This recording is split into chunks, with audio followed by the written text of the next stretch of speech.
Yeah, excited. Undefeated in Canada and looking to keeping that going. And, every time I step in the octagon, I don't fight only just for myself or my team, but also for my country. Going up against a guy like Derek, right? You've already spoken about you want to kind of jump into this top 10. What do you want to do against Derek? Because he's a very aggressive fighter as well. Yeah, he's an aggressive fighter. He's a top 10 for a reason. He's been a staple in the division. I think it's a great opportunity. In many ways, I think our styles couldn't be more opposite in regards to, he's someone that, is aggressive right off the bat, where I'm more cerebral and look to find ways to win. He lives by the sword and dies by the sword, and that's something, it's going to be probably a tough first 5 minutes. But from there, I'm going to show him the difference between chess and checkers. Do you look at his history of fights and how experienced he might be, and you look at yourself and you try and learn from his past fights on how you can be a little bit your own fighter? Well, I think if you look at one Derek Brunson fight, you've seen them all.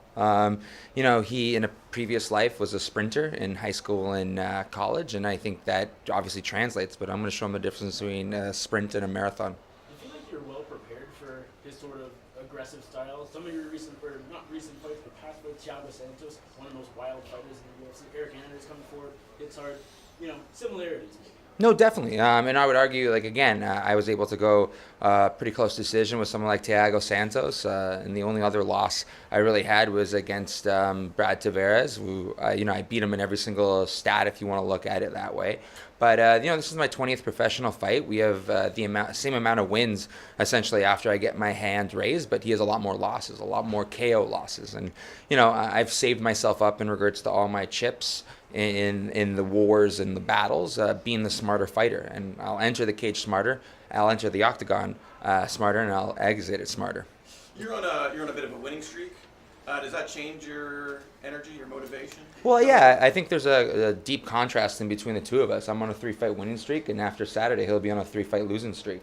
So if you just look at that component, he has a much more on his shoulders. Obviously, I want to enter the top 10 and stay there, but he's fighting for his job, and I still got to look at that as a desperate man is a dangerous man. But he's been fighting like he's desperate for quite some time, right? And if you look at his wins or his losses, it's in the first round, and part of that is again that sprinter mentality.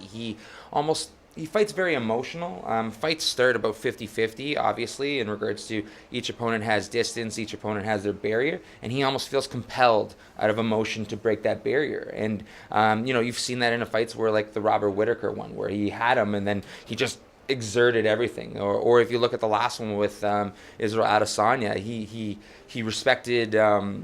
He respected Israel striking so much that he desperately looked for a takedown. He's an emotional fighter, where I use my brain.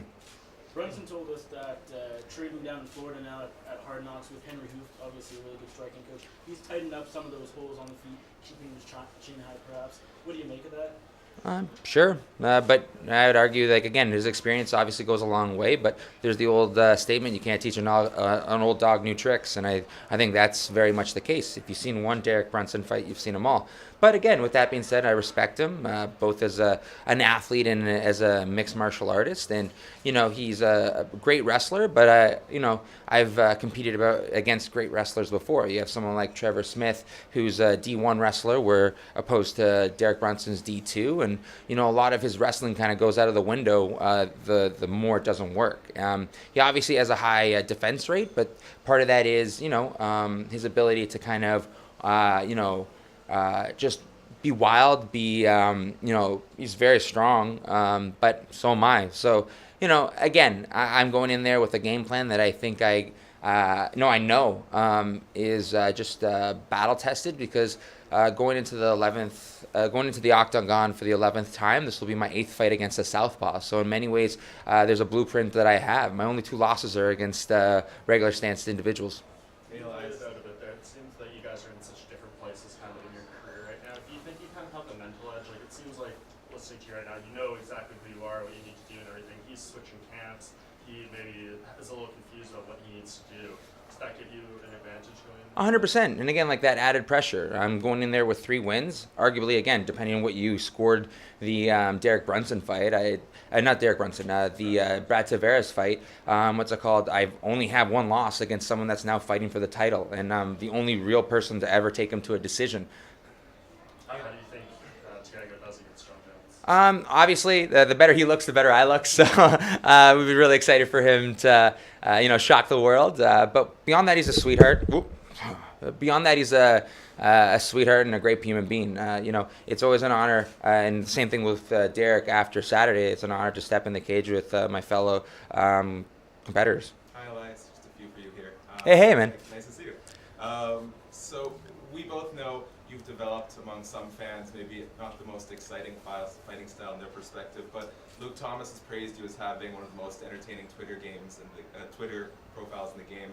How important is it for you to show off your personality and have that presence online, especially when some fans might not hold your fighting style in the highest prestige? Well, I would argue again, there's many different types of fighters out there, and there's many different types of fans. I definitely have my own ability inside the octagon and out to showcase who I am. I wouldn't necessarily, it's not necessarily a need. It's more of a, just me being me, and anyone's welcome to join my journey. It still seems to me, having talked to Derek Brunson a little while ago, that no one you fight you always seem a little underestimated. What is it? Why is it, do you think, that all your opponents underestimate you? Again, because I think a lot of them kind of have, the very boxed in look at in regards to martial arts, where I like to paint outside the box. And, maybe not everyone appreciates it, but those that do, I appreciate them. And I think with Derek, again, he has a very set style and a very set person in regards to the fact that he's been doing martial arts even before he did mixed martial arts in regards to wrestling. So he has a style and he threw some boxing on it, but it is what it is in that capacity. I think I'm going to keep doing me. Last one for you here. We know how important your hair is to you. I'd love it if you could rank these three fighters based on their hair: Clay Guida, Brian Ortega, Roy Nelson. Amazing. Okay, so, well, again, obviously, someone like Clay Guida is a GOAT, and he's been around forever, and the fact that he doesn't put it in a ponytail most of the time is just maddening. Again, one of the big hurdles in regards to my Thiago fight was the fact that my hair came undone, and from then on, I was like, braids, always braids, no more man bun. But, I'd say, there's a different type of hair class for everyone, so it's more like the idea. Clay Guida's like the wild, and obviously Brian Ortega is slick and smooth, and big country. What's it called? If less was more, think how much more is, and I'm talking about size. UFC did a profile on you the other day where it said this is the second chapter of your career, of your UFC career. What's the distinction between the first half and now moving forward? Well, there's a couple of things in milestones. This is my 5th year in the UFC. I just celebrated that April 16th when I won the Ultimate Fighter.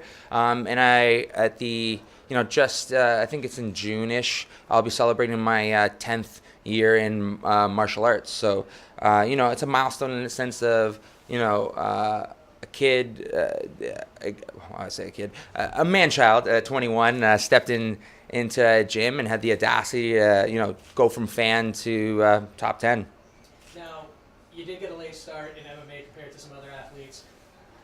At 30, even though you're young in the sport, do you feel the need to accelerate the process any? Because we all see your prime kind of comes to your end in your early 30s. Well, again, the larger someone is, usually the longer of a career that they have. Speed goes first, not power. You can obviously look at the example of someone like George Foreman at 40, winning the title. And then statistically speaking, in regards to heavyweights, the median age in my weight class is still 35, and the guy that I'm fighting is 5 years older than me. So again, I'm still the younger guy in the middleweight division, and I think part of, obviously, there's pros and cons in regards to starting so late. I don't have any of the wear and tear that, some of the damage in regards to injuries, and I started as a blank canvas.